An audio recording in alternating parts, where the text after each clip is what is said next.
말씀 같이 읽겠습니다. 디모데후서 3장 15절로 17절. 같이 한번 읽을게요. 같이 읽겠습니다. 큰 소리로 읽을까요? 시작. 또 어려서부터 성경을 알았나니 성경은 능히 너로 하여금 그리스도 예수 안에 있는 믿음으로 말미암아 구원에 이르는 지혜가 있게 하느니라. 모든 성경은 하나님의 감동으로 된 것으로 교훈과 책망과 바르게 함과 의로 교육하기에 유익하니 이는 하나님의 사람으로 온전하게 하며 모든 선한 일을 행할 능력을 갖추게 하려 함이라. 아멘. 18세기 문해혁명이 일어나면서 지성의 시대가 열렸습니다.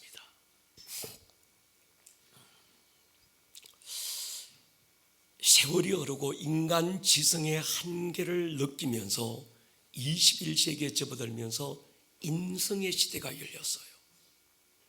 그리고 21세기가 접어들면서 인성을 넘어서 영성의 시대를 열었습니다. 영성의 진원지였던 교회는 영성이 화석화되고 메말라가는데 세상은 지성을 넘어 인성을 넘어 영성을 외치고 있는 때가 지금입니다. 교회가 진정한 영성이 무엇인지 가르쳐주지 않으니까 이 세상은 세상이 만들어낸 가짜 거짓 영성을 진짜 영성인 것처럼 사람들이 오해하고 있습니다. 대표적인 것이 뉴에이지에서 나온 영성입니다. 뉴에이지 영성은 내 안에 모든 가능성과 절대적인 힘과 절대 진리가 감추어져 있으니까 네 안에 있는 것들을 개발해서 그것을 다시 일으켜라. 이건 뉴에이지 영성입니다.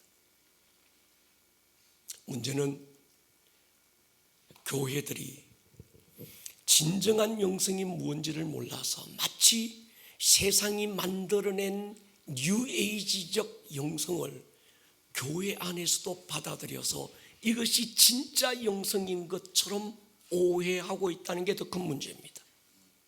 긍정적인 마인드와 사고, 적극적인 태도, 마치 이런 것들이 복음인 것처럼 강단에서 외쳐지고 있습니다. 여러분, 진정한 영성이 뭔지를 아셔야 합니다. 진정한 영성은 내 안에서 발견되고 만들어지는 것이 아닙니다. 어떤 가능성과 나를 뛰어넘는 힘을 내 안에서 발견하고 찾으려고 하면 뉴에이지 사상에 속게 되어 있습니다. 그럼 복음이 아닌 거지요. 복음이 뭡니까? 복음은 예수와 함께 나를 십자가에 못 박았고 나는 없고 내 안에 예수님이 살아계시고 오늘을 내가 사는 건 그 예수로 사는 것입니다. 이것이 복음이라면 복음으로부터 나온 영성은 내게서 얻어지고 내게서 나온 결론이 아니라 나의 어떠함이 아니라 내 안에 살아계신 예수 그리스도 그분의 나타나심이고 그분의 능력이 영성인 줄로 확신합니다. 나의 어떠함이 아닌 예수의 어떠하심이 오늘의 나를 살게 하는 거예요. 그러니까 어떤 가능성도 그분의 어떠하심에서 나와야 되는 거죠. 우리는 이것을 영성이라 이렇게 이름합니다. 영성이 뭘까요? 참 영성 교회 안에서 많은 영성가들이 외치고 있는데 사람들마다 어떤 각자가 생각하는 영성의 기준이 참 모호하고 애매한 것 같아요. 어떤 사람은 이게 영성이다, 어떤 사람은 저게 영성이다. 그런데 복음에서 나온 영성, 사람이 조작해서 만들어낸 영성이 아니라 복음으로부터 나온 영성은 그분이 나타나는 거예요. 아멘입니까? 그래서 바울은 이렇게 선포합니다. 내가 전하는 복음이 내 말과 지혜가 아니라 성령의 나타남과 그 능력으로 하기를 원한다. 이유는 우리의 믿음이 사람으로부터 만들어진 것이 아니고 사람의 어떤 말이나 지식이나 사람의 어떤 논정에서 만들어진 것이 아니고 다만 하나님의 능력과 성령의 나타남으로, 할렐루야, 한마디로 지성을 포기하고 이성을 뛰어넘고 영성을 통해서 복음이 전해지기를 원했던 것이 바울이었습니다. 바울이 이 고백을 할 수 있었던 한 계기가 있어서요. 아시는 대로 바울은 당대 최고의 지성인이고 스카기였습니다.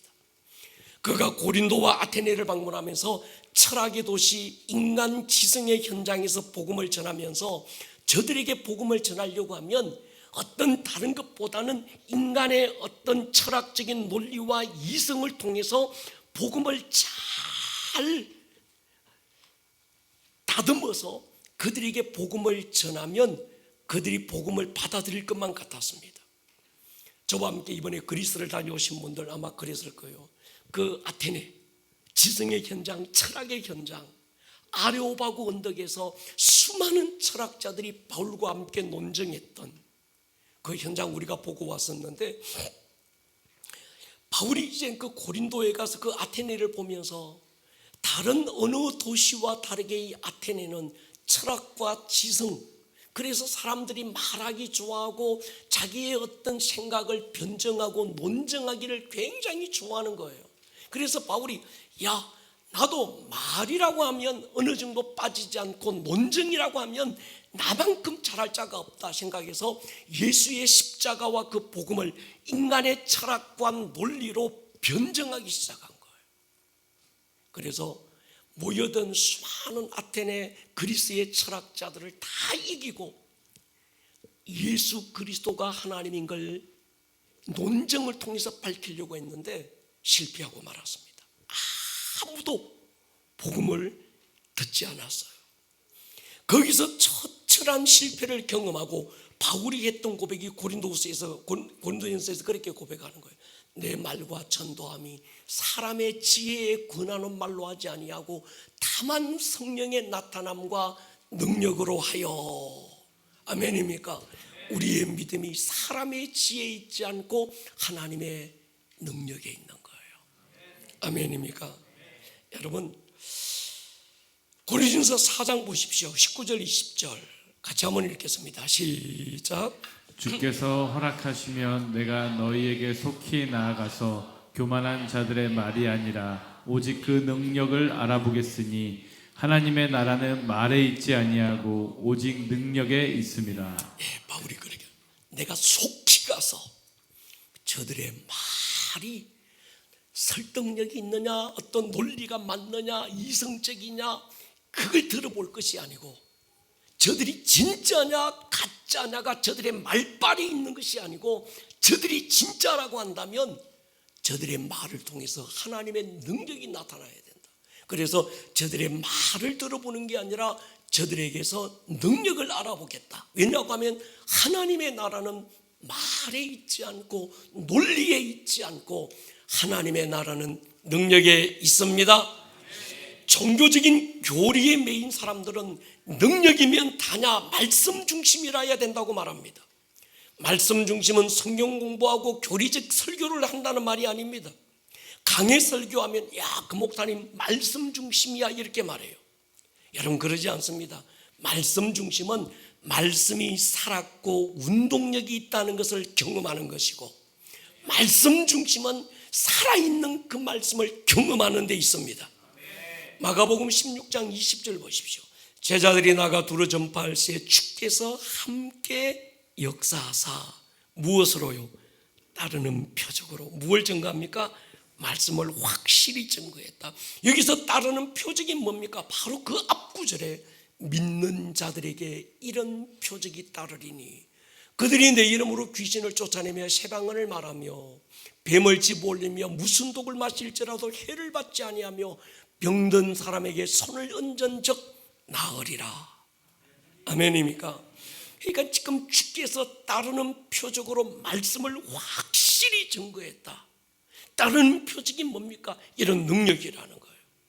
여러분, 교회는 능력이 있어야 합니다. 교회 안에서 치유의 역사가 일어나야 되고 축사 사건은 동일하게 일어나야 되고 매일 하나님을 만난, 하나님을 경험한 간정들이 일어나야 될 줄로 믿습니다. 영성은 바로 그게 영성입니다. 한마디로 영성은 내 안에 감추어진 무엇을 찾고 발견해내자는 것이 아니고 예수 그리스도 안에 있는 자에게는 나도 없고 너도 없고 예수만 있습니다. 예수 생명 나타나는 것이 진짜 영성인 줄로 믿습니다. 내가 예수를 나의 구주로 믿고 예수의 죽으심이 나를 위한 죽음이었다고 고백하는 그때 일어나는 것이 뭡니까? 내게서 예수 생명이 나타나는 거예요. 이건 내 선택이나 결정이 아니죠. 믿음으로 되어진 선택인 줄 믿습니다. 예수님이 십자가에 못 박히실 때 여러분의 옛사람도 함께 박힌 줄로 믿습니까? 예수님이 장사될 때 그분 안에 연합되어서 여러분도 이미 장사 지내된 줄로 믿습니까? 그래서 여러분 안에 사는 분이 예수인 줄로 믿습니까? 이게 믿음이에요. 이게 복음입니다. 나는 없고 예수가 있고, 나는 죽고 그분이 살고, 그래서 나는 없어지고 그분이 나타나고, 그분의 생명이 내게서 나타날 때 이걸 우리는 영성이라 이렇게 이름합니다.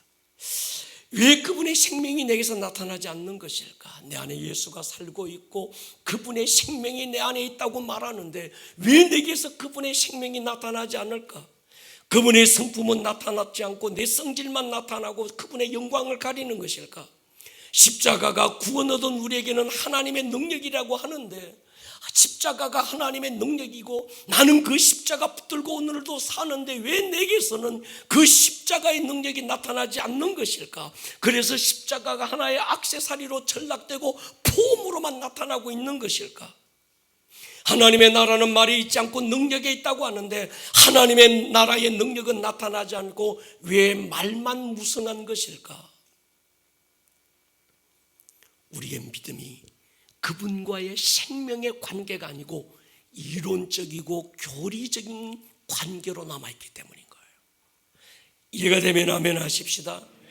경건의 모양을 마치 영성이라고 착각하면서 경건의 능력을 부인했기 때문인 거예요.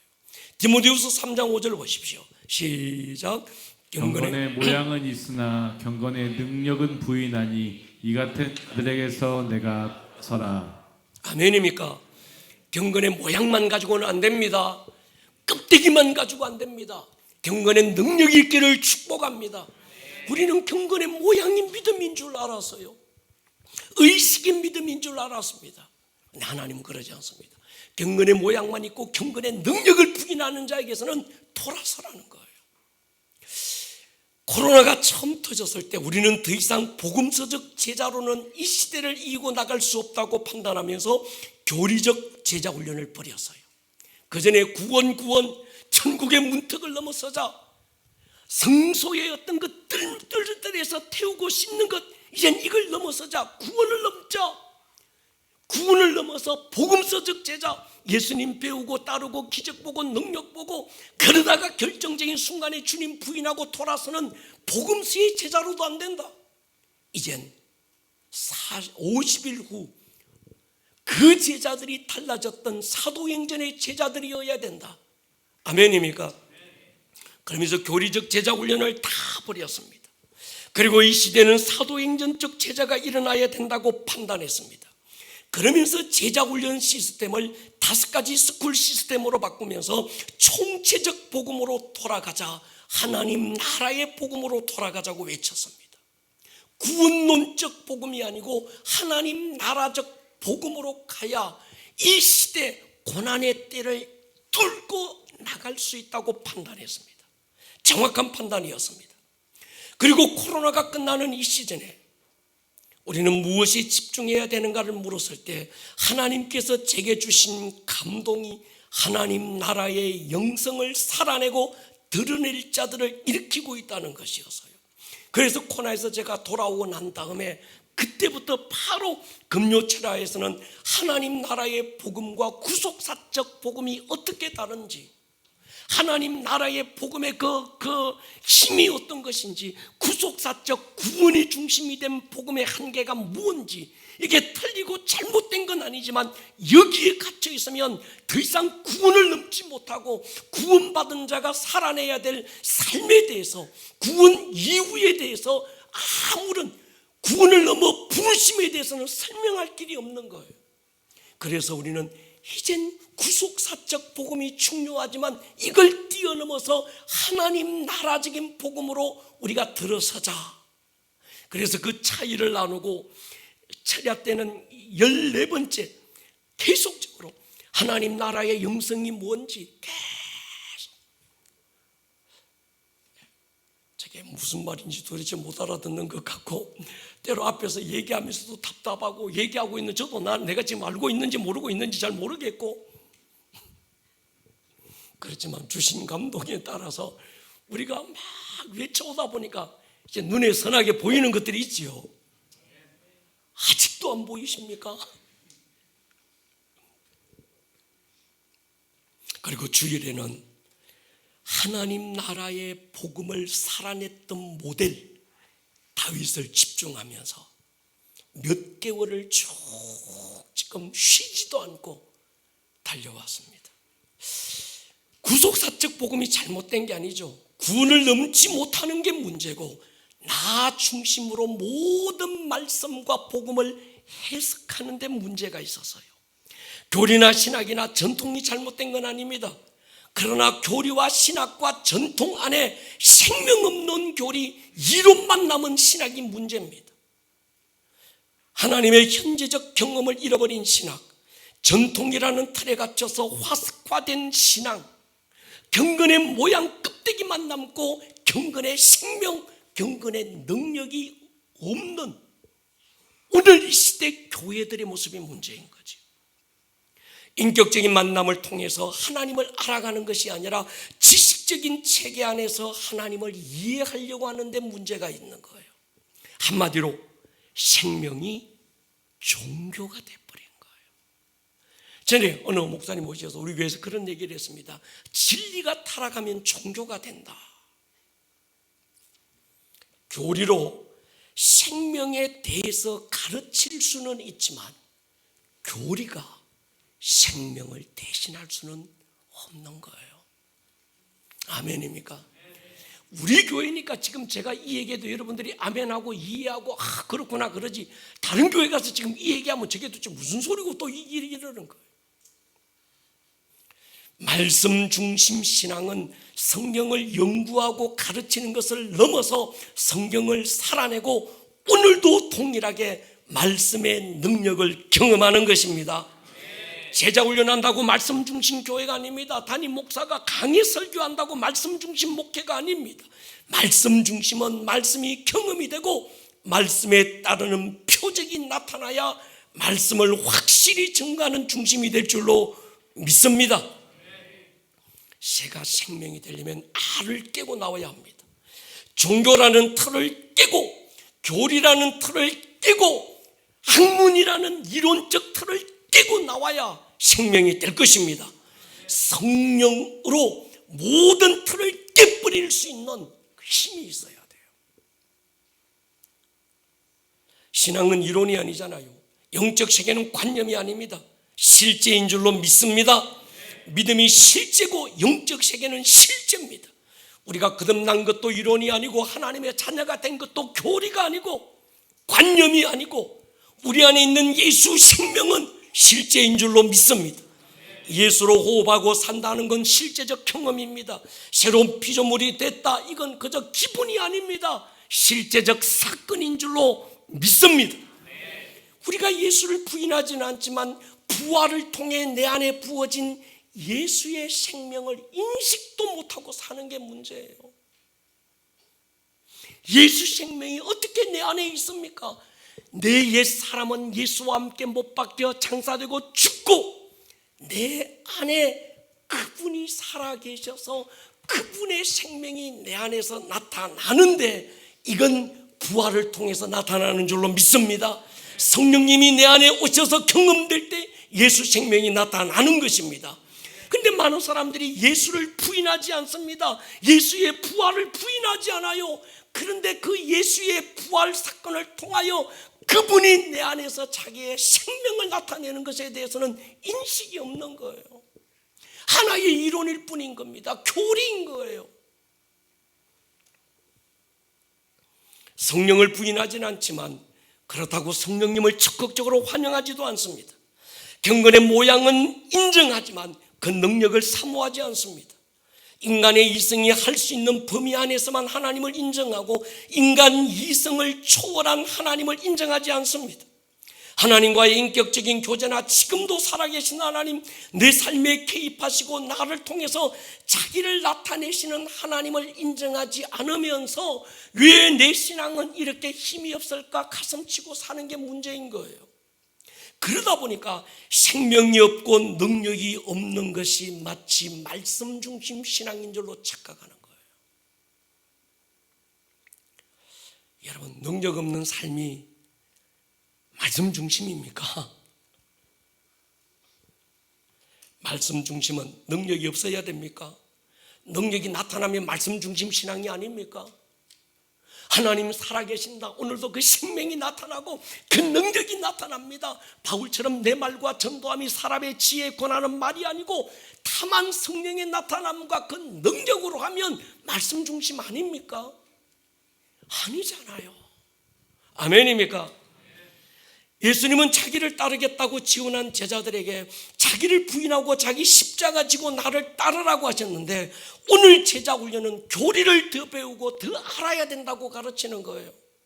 예수님은 너 부인해라, 예수님은 네 자신을 십자가에 못 박아라, 그리고 나 따르라 그러는데, 오늘날 교회들은 성경 몇 번 더 읽어야 되고 더 알아야 마치 예수님을 따르는 정상적인 신앙인인 것처럼 착각하는 거예요.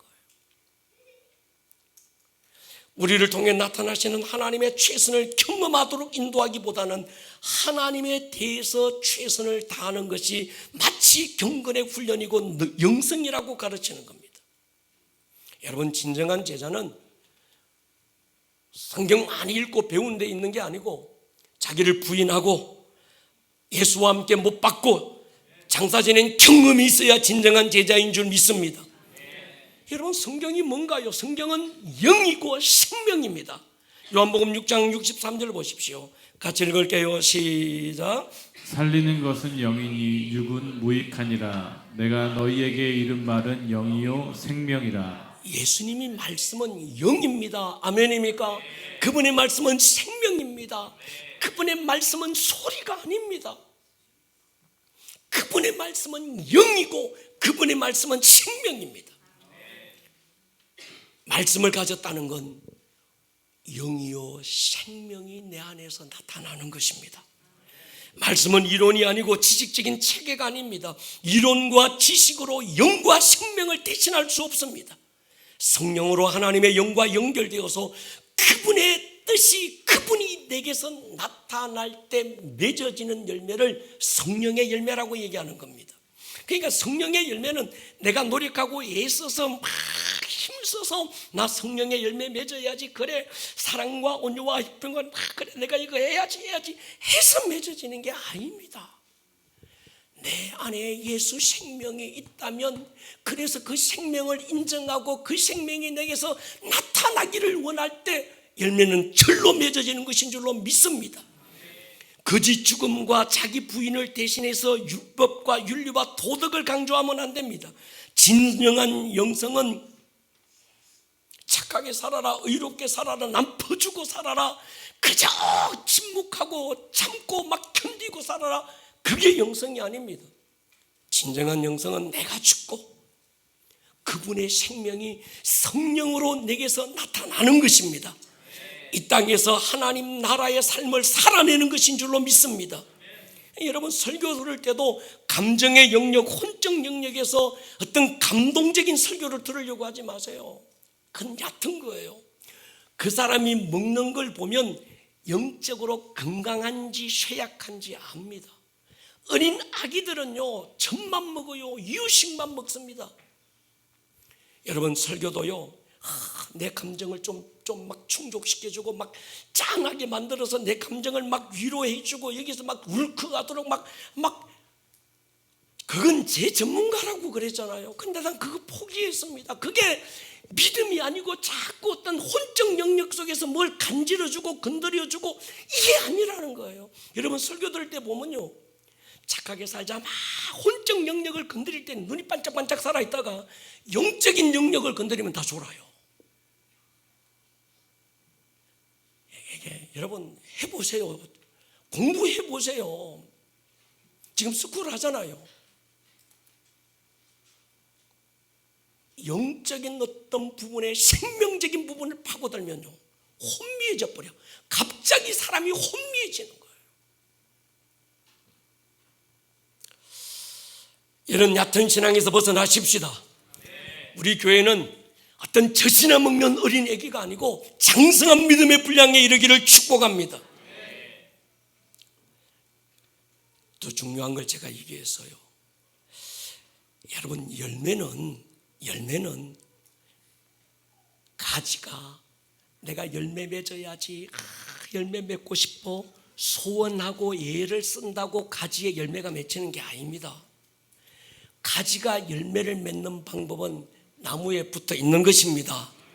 요한복음 15장 5절 보십시오. 나는 포도나무고 너희는 가지인데 그가 내 안에 내가 그 안에 거하면 사람이 열매를 많이 맺는다. 나를 떠나서 너희가 아무것도 할 수 없다.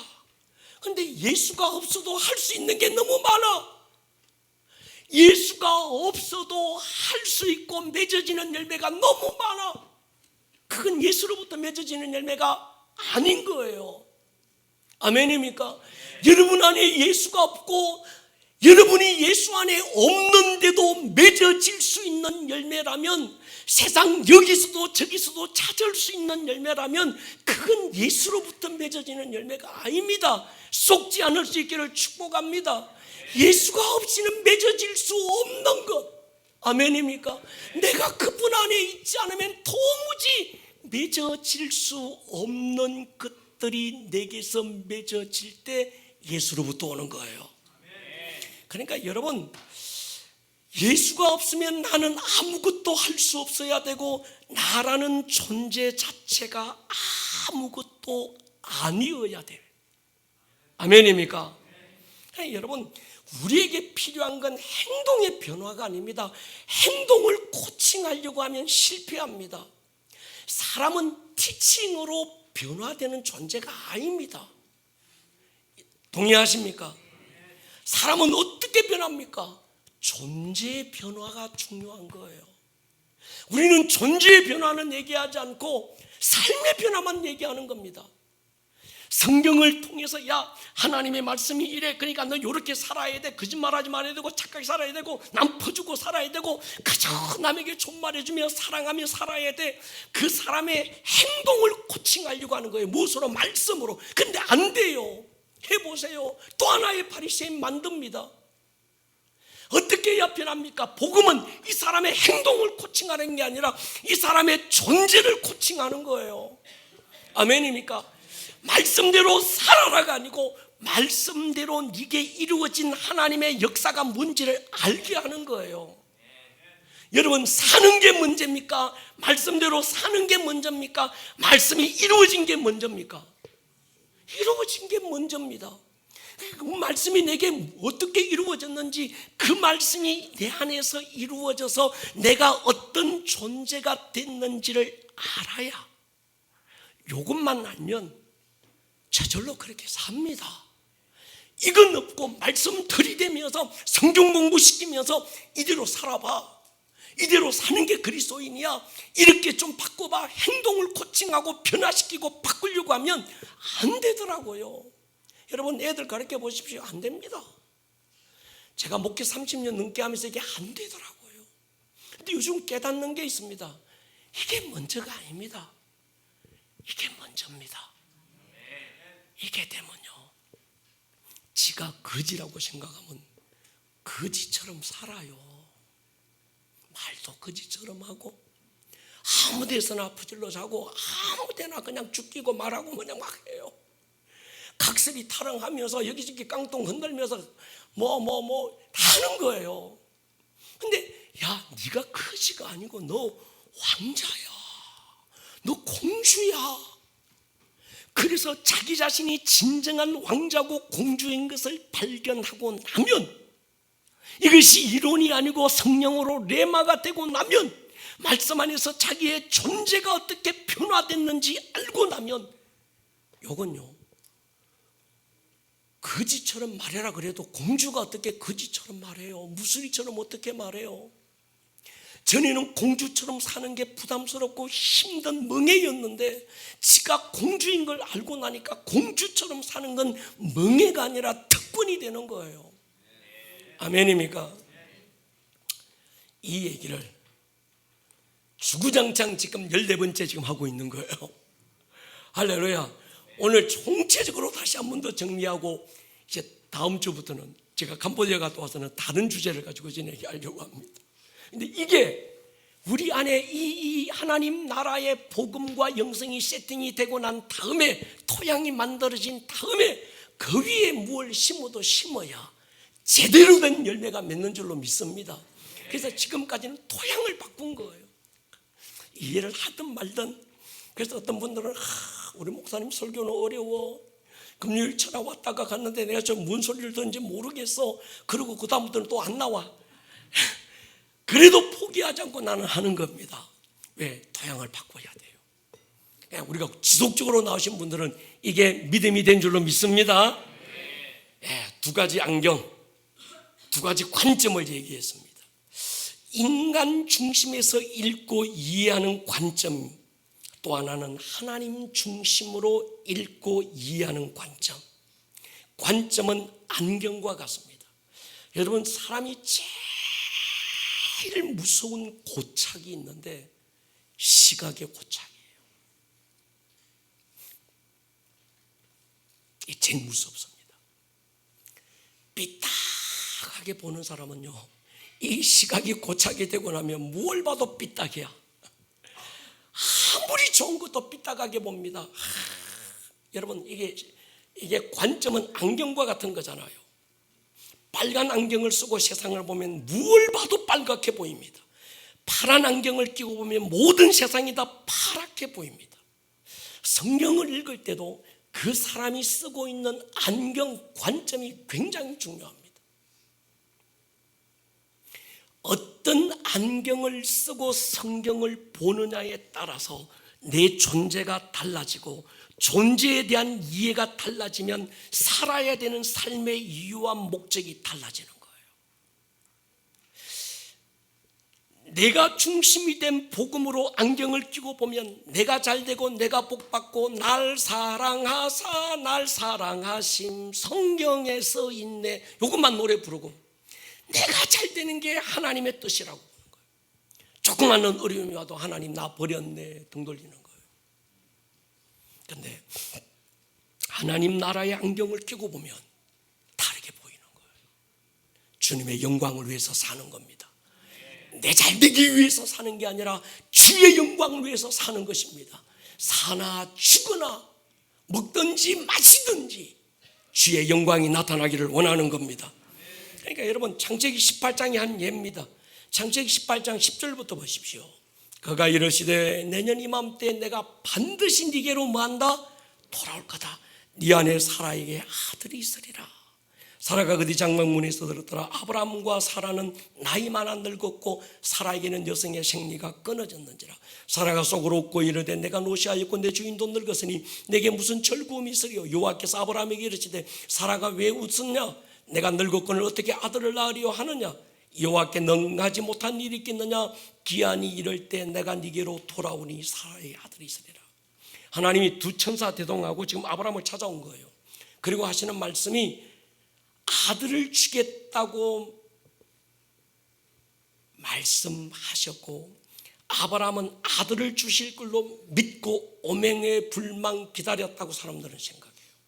그런데 오늘 본문을 자세히 보면요, 10절과 14절에 하나님께서 아들을 주겠다고 얘기하실 때마다 전제 조건이 있습니다. 내가 네게로 반드시 뭐한다? 돌아온다. 이 말은 아들이 있을 것이라는 건 아브라함에게 이 주제가 주어가 뭔가 하면 내가 네게로 돌아온다는 것이 하나님의 주어고 하나님이 네 가문을 통해서 너의 후손을 통해서 내가 너의 가문을 통해서 다시 올 거라고 하는 이것에 대한 약속의 예표로 아들이 있는 거예요. 이해가 되십니까? 근데 이걸 사람 관점에서 보면 하나님께서 아브라함을 사랑하사 백세의 아들을 주셨다고. 아브라함은 그 아들, 얼마나 백세 얻은 아들, 사랑스럽고 이쁘고 귀하고, 그래서 그 아들 너무 사랑하니까 하나님이 아브라함에게 그 아들 사랑하는 시기심을 아주 막 하나님이 질투가 일어나서 네 아들을 내게 바쳐라 이렇게 또 푸는 거예요. 그러지 않습니다.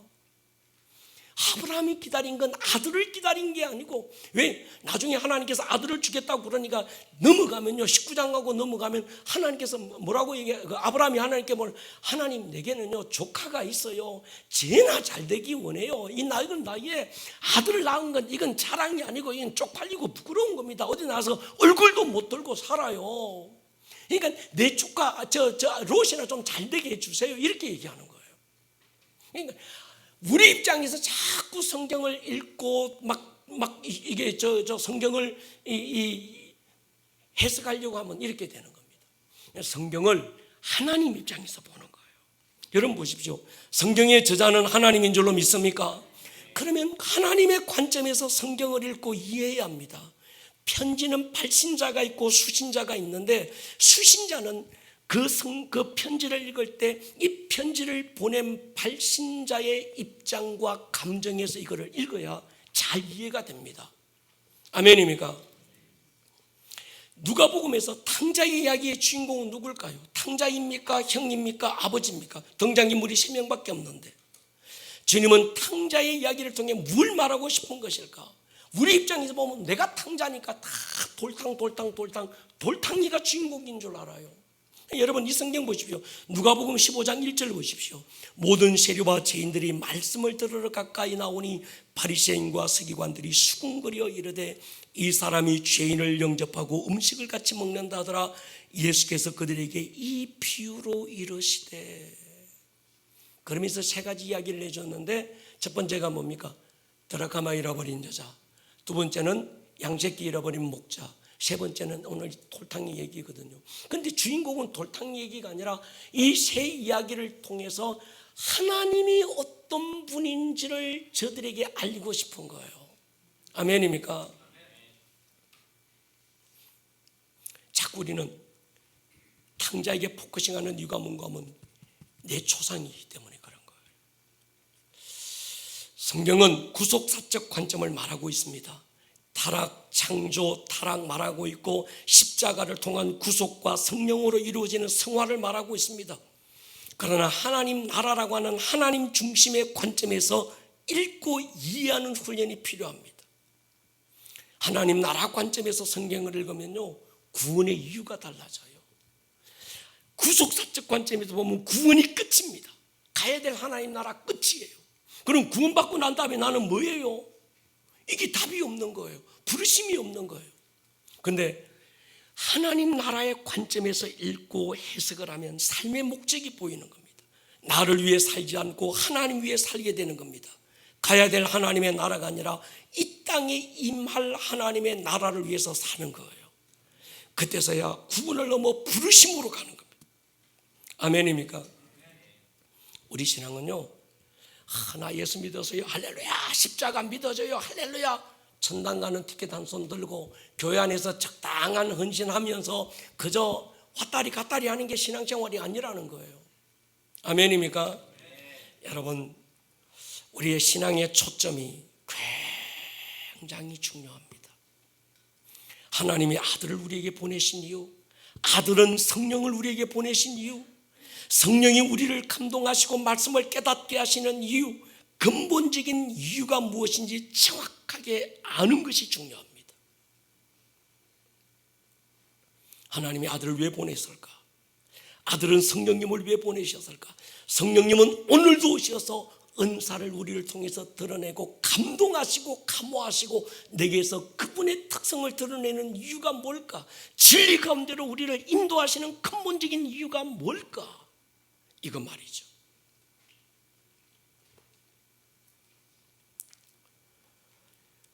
우리가 더 이상 죄를 안 지어서 의인이 되는 것입니까? 성경은 그래, 너 더 이상 죄 짓지 마, 착하게 살아, 의롭게 살아, 너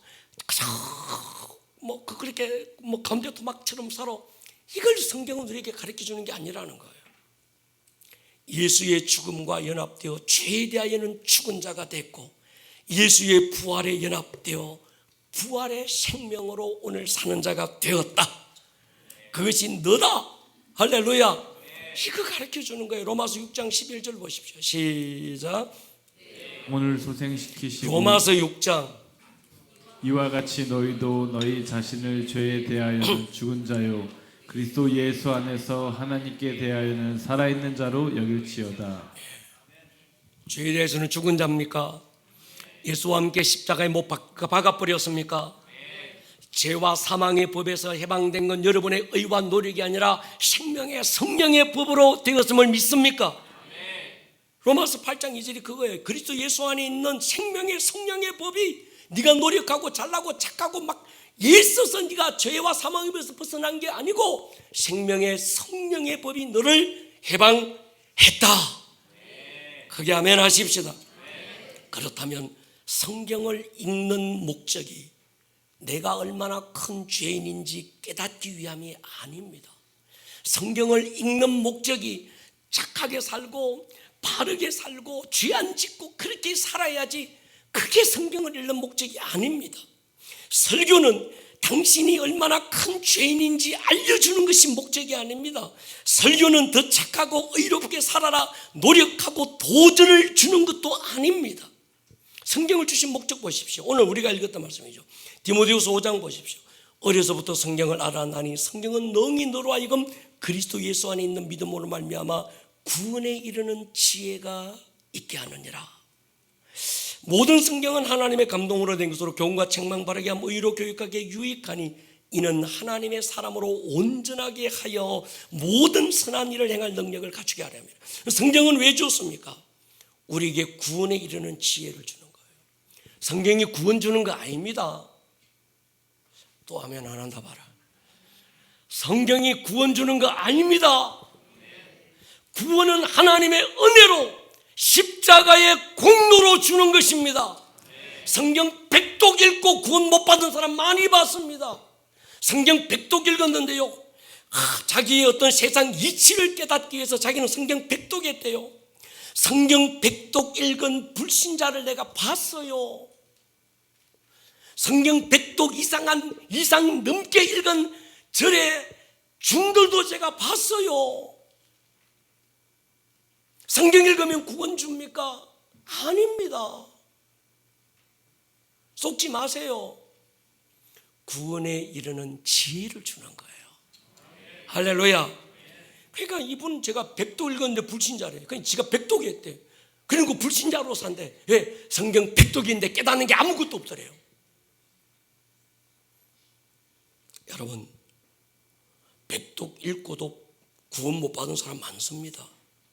성경이 구원 주는 게 아니라 구원에 이르는 지혜를 줍니다. 두 번째 보십시오. 성경이 교훈과 책망과 바르게 함과 의로 교육하기에 유익을 준다. 이게 목적이 아닙니다.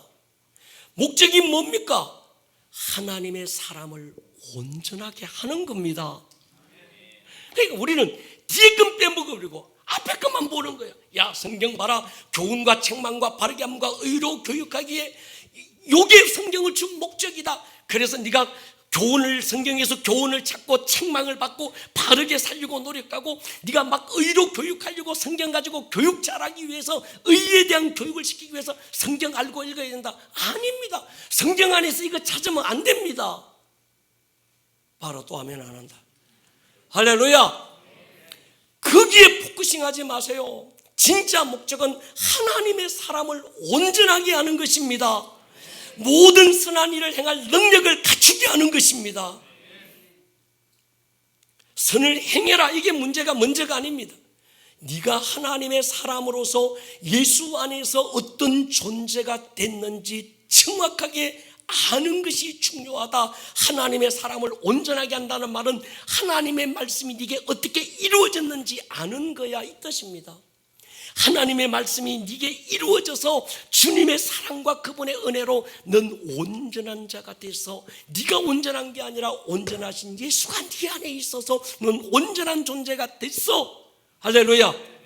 그러면 선한 일은 그때서 저절로 능력으로 갖추어지는 거예요. 할렐루야.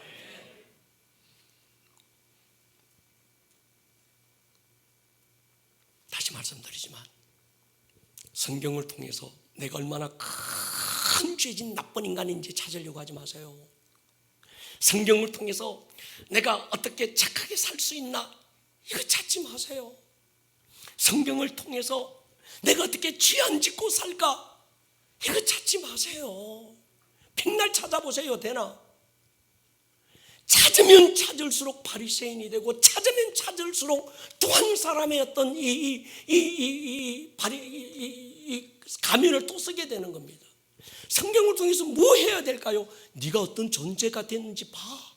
예수 안에 있기 전에 네가 이런 존재였는데 예수 안에 있으면서 넌 이런 존재가 돼서 넌 죽고 없어지고 예수와 함께 못 바뀌고 이제 네 안에 사는 건 예수가 살아. 할렐루야. 이젠 그 예수가 너를 통해서 나타나야 돼. 이거거든요. 아멘입니까? 제가 사진 찍는 걸 좋아합니다. 사진을 잘 찍지는 못하는데 좋은 사진은 볼 줄 알아요. 그림을 잘 그리지는 못하는데, 가 아니라 못 그리는데 좋은 그림은 보여요. 노래를 잘 하지는 못하는데, 진짜 못하는데, 잘하지 못하는 게 아니라 못하는데, 꼭 노래 못하는 사람이 잘 듣는 줄을 압니다. 야, 저게 음이 어떻게 틀려서 반음 떨어져서 반음이 올라서 지는 못하면서 남들 부르는 건 조금 반음 떨어진 거야. 금방 알아요. 여러분, 좋은 사진이 뭔가 하면 좋은 사진은 구도가 좋아야 돼요. 그리고 사진 안에 선이 있어야 합니다. 그리고 색감이 좋아야 합니다. 제일 중요한 건 초점이에요. 여러분, 요래 한번 해보십시오. 요거 한번 해보십시오. 손가락 끝을 보시면요, 주위의 건 흐려집니다. 이걸 아웃포커싱이라고 그래요. 근데 요걸 딱 놔두고 바깥의 걸 집중해서 초점을 맞추면 손가락이 흐려집니다. 맞습니까? 해보세요. 멀리 대지 말고 눈앞에 대고 보세요. 손가락을 보세요. 그럼 다른 건 옆에 다 흐려지죠. 다른 걸 보세요. 그럼 손가락이 흐려져. 맞습니까? 흐려지는 걸 아웃포커싱이라고 그래요. 사진 전문 용어로.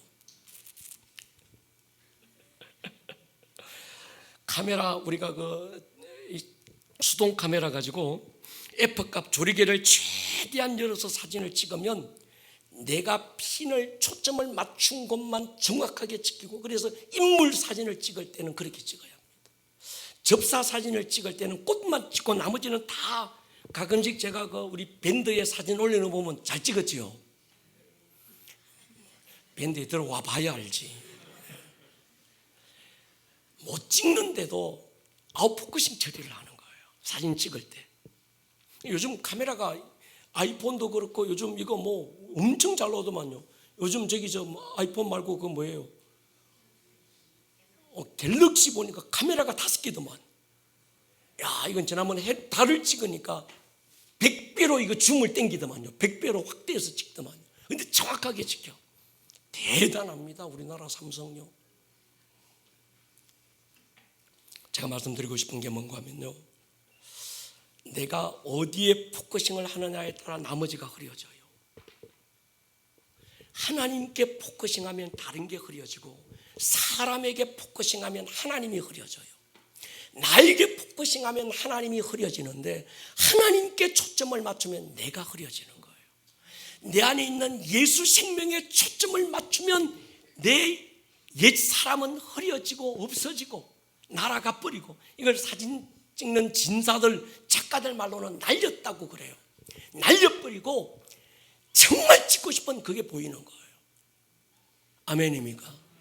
이제 우리는 어떻게 찍어야 되는가 하면요, 성경을 읽을 때 하나님을 포커스하는 겁니다. 여러분 안에 있는 예수 생명에 포커싱하는 거예요. 그러면 나머지는 다 날아갈 것입니다. 그리고 그 생명만 우리에게 분명하게 드러날 줄로 믿습니다. 이게 굉장히 중요합니다. 제가 신앙생활 성경 공부하고 묵상하고 말씀을 전하면서 깨달은 게 뭔가 하면, 우리의 신앙의 초점이 잘못됐구나. 지금까지는 구속사적 나에게 포커싱했던 그게 어느 정도 통했는데 지금 이 말세지만 주님 오실 때가 된 엔타임의 이때는 이게 안 통하게 돼 있습니다. 할렐루야. 하나님 그분의 크심에 초점을 맞추고, 동의하십니까? 그분의 능력에 초점을 맞추고 여러분의 연약함은 날려버리기를 축복합니다. 나의 어떠함은 날려버리고 그분의 어떠하심만 드러내기를 축복합니다. 끝없이 정죄하고 자기의에 빠져서 다른 사람 정죄하지 마세요. 내게 포커싱하면 내 의만 드러나고요, 다른 사람 나같이 살지 못하는 인간들 다 쓰레기처럼 보이고 다 저것들 가짜고 이렇게 되는 거예요. 아니면 내 잘못한 것만 늘 포커싱, 아이고 썩을 죄인이, 나 같은 죄인이 썩을 죄인. 안 썩어요. 동의하십니까? 여러분, 생명의 법, 성령의 법 아래 살다 보면 죄는 저절로 이기고 복음은 살아내집니다. 이거는 포커싱 안 하고 어떻게 살지, 어떻게 바르게 살까, 안 사라집니다.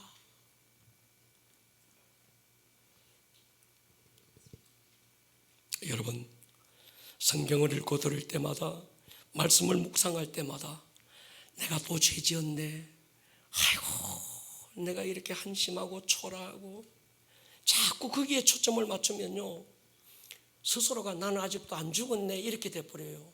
나는 아직도 안 죽었네 이 말은 뭔가, 난 내 안에 예수가 없네, 예수 안에 내가 없네 이렇게 돼버립니다. 아멘입니까? 다 우리 그렇게 만들었어요.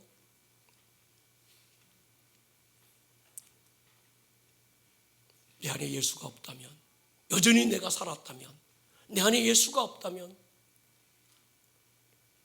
난 아직도 마귀의 통제 아래 사는 거예요. 그걸 자기가 인정하는 겁니다. 그래서 갈라디아 2장 20절에 세 가지 관점이 중요합니다. 첫 번째, 당신은 죽었다. 이 당신 하면 아니다. 나는 죽었다. 내 안에 예수님이 살아계신다. 오늘을 나로 살지 않고 예수로 산다. 이게 포커스 돼야 돼요. 할렐루야. 쉽게는 말씀대로 살아야지가 아니고 내가 말씀 안에서 어떤 존재가 됐는지를 발견하는 것입니다. 말씀대로 살아야지 하면 그렇게 살지 못한 자신 정죄하고 아직도 내가 안 죽었다는 사실을 인정하게 되고, 내가 안 죽었다는 건 죄의 법 아래 있다는 얘기고 마귀의 통제 아래 있다는 걸 내 스스로 인정하고 맙니다. 동의하십니까? 그 자체가 마귀에게 문을 열어버려요. 우리는 눈에 보이는 실체가 아니라 보이지 않는 영적 실상을 보기를 축복합니다. 말씀이 이루어진 내 모습이 실상입니다. 오늘 이 꼬라지는 실상이 아닙니다. 할렐루야. 실상이 변하면 실체는 변하게 되어 있습니다. 생각해 보세요. 상황이 달라진 거 없잖아요. 여전히 불안하고 근심 많고 두렵고 우울합니다. 근데 그건 실제입니다. 은혜 받고 성령 충만하면 내 안에 있는 영이라고 하는 내 실상이 변하니까 실체가 변하는 거예요. 상황은 똑같은데 내 안에 실상이 예수 안에서 바뀌고 나니까 상황은 바뀐 게 없는데 나는 부자일 것 같고, 나는 든든하고 행복하고 평강하고, 우겨 쌈을 당해도 쌓이지 않고 거꾸로 뜨림을 당해도 내가 망하지 않는 거예요. 그러니까 우리는 실체를 바꾸려고 하는 게 아니라 실상을 바꾸는 거예요. 동의하십니까? 복음은 여러분의 실상이 새로운 피조물이라는 겁니다. 내가 누군지 어떤 존재인지 정확하게 알고 나면 상황은 실체, 눈에 보이는 것들은 이기고 넘어갈 수 있습니다. 성경에 비추어서 죄책감 스스로 갖지 말고, 두려움 생기고 정죄감이 들 때 자기를 정죄하거나 다른 사람 정죄하려고 하지 마세요. 네가 이러고도 집 사냐? 그거 너 구원받은 사람 맞아? 이 말은 나는 그리스도 밖에 있다는 걸 인정하는 꼴이 됩니다. 그리스도 예수 안에 있는 자에게는 결코 정죄함이 있다 없다? 없습니다. 동의하십니까? 우리가 추정해야 될 건 내가 아니라 내 안에 있는 예수고 예수 안에 있는 나입니다. 이건 관념이나 이론이나 지식이 아니고 실제입니다. 할렐루야. 내가 죽었다는 것이 실제고 내 안에 예수가 산다는 게 실제입니다. 그것이 실상입니다. 할렐루야. 예. 시간이 지나서 여기서 끝내려고 합니다. 요 얘기를 제가 14주를 했어요. 저도 어지간합니다. 대충 하고 넘어갈 법도 한데 하여튼 알아들 때까지 그냥 합니다. 목사님은 다 이해하고 합니까? 나도 다 모르고 그냥 해요. 주시는 감동 따라서 보여주시고 걷게 하시는 건 난 순종부터 합니다. 하다 보니까 알게 되더라고요. 동의하십니까? 이게 성령으로 난 사람은 이런 거예요. 바람이 임의로 불며 어디서 불어서 어디로 가는지 모르지만 성령으로 난 사람은 이와 같다는 거예요. 할렐루야. 깨닫고 붙잡혀 순종하고 가다 보면 주님이 주님의 일을 이루실 겁니다. 그래서 오늘까지 했던 하나님 나라에 대한 이 이야기들을 여러분들은 이젠 가야 될 천당 보고 사는 자가 아니라 여러분의 삶에 주님의 나라가 임하게 하고 그 부르심을 따라 오늘 살기를 축복합니다. 머리를 한번 숙여 보십시다.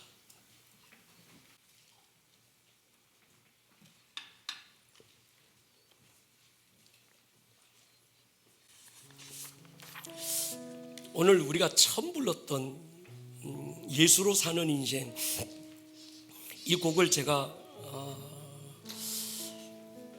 유튜브 들어가서 이 찬양을 듣는데 그렇게 감동이 되더라고요.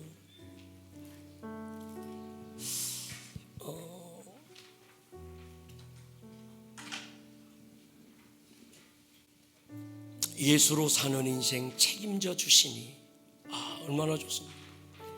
여러분, 예수로 사는 인생이기를 축복합니다. 주님은 그 사람만 책임져요. 아직도 내가 발악하고 내 힘이 남았고 내 의지가 남아서 내 어떤 무엇으로 살려고 하면 주님이 책임지지 않습니다. 붙들고 있는 건 놓아버리고 예수께 맡기고 예수로 의지하고 살 때 주님이 책임질 것입니다. 우리 찬양 한번 하나님께 드리고 기도하며 나가기 원합니다. 내 이름 불러주시고 내 삶의 주인 되시는 내 마음의 노래 되시는 그는 그시 나의 예수님. 내 안에 모든 염려는 내 안에 모든 염려는 절실한 기도되리라.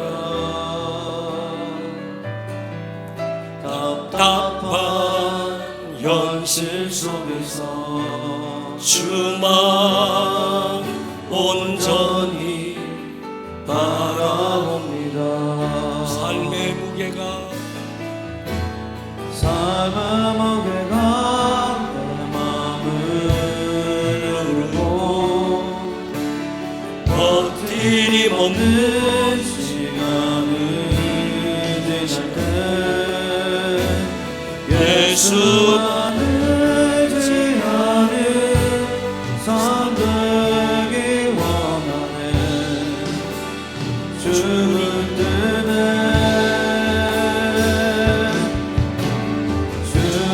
시선을 거두지 않사 주의 은혜로 감당케 하시네. 예수로 사는 인생 책임져 주시니 주께 맡기네. 예수만 의지하는 예수만 의지하는 삶을 되기 원하네. 주 붙드는 주님 시선을 거두지 않으사 주의 은혜로 감당케 하시네. 예수로 사는 자리에서 우리 한번 일어설까요? 책임져 주시니 예수만 의지하는 삶의 무게가 내 맘을 누르고 버티림 없는 시간을 지나네 예수만 의지하는 삶 되길 원하네 주는 은혜 주님 시선을 거두지 않는 삶 주의 은혜로 감당되었으네 예수로 사는 인생 책임져 주시 주께 반주만 한번 들어보십시다. 여러분 누구로 살고 있습니까?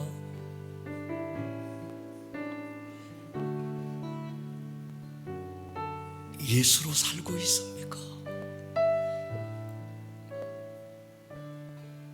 예수를 믿는데도 여전히 아무 가능성 없는 나의 어떠함을 의지하고 살고 있지는 않습니까?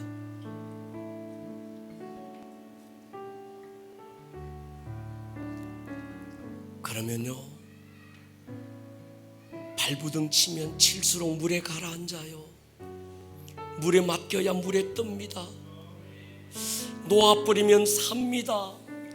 여전히 작은 나 움켜쥐고 있으니까 그분의 생명이 안 나타나는 겁니다. 나를 드러내고 싶고 내 능력, 내 경험, 내 힘, 그래서 주변에 도울 힘이 없는 인생 붙들고 승부하려고 하니까 주님이 일하지 않는 겁니다. 선포하세요. 나의 어떠함은 아무 가능성이 없습니다. 나는 죽고 못 박았고 장사 지내고 내 안에 예수가 사는 겁니다. 예수 생명으로 사는 겁니다. 하루를 살아도 사는 이유, 오늘 밥을 먹고 숨을 쉬고 하루를 그래도 살아내야 되는 이유, 그분의 어떠하심입니다. 주님, 복음을 바로 알게 해주십시오. 이젠 복음의 차원을 뛰어넘게 해주십시오.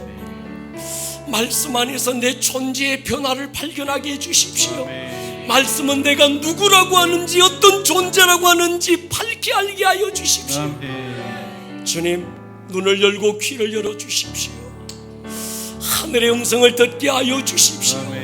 이 시간 두 손 번쩍 들고 주님, 오늘 들었던 말씀을 입으로 선포하세요. 성령이 말하게 하심을 따라 선포하시고 깨닫게 하는 걸 선포하십시오. 아멘. 듣고 가지 말고 선포하고 가세요. 아멘. 주여 한번 부르고 기도합니다. 주여. 오늘 들었던 이 말씀이 듣는 말씀에서 끝나지 않고 여러분들의 삶에 살아내는 말씀으로 생명력 있는 말씀이 될 수 있기를 주님의 이름으로 다시 한번 축복합니다. 온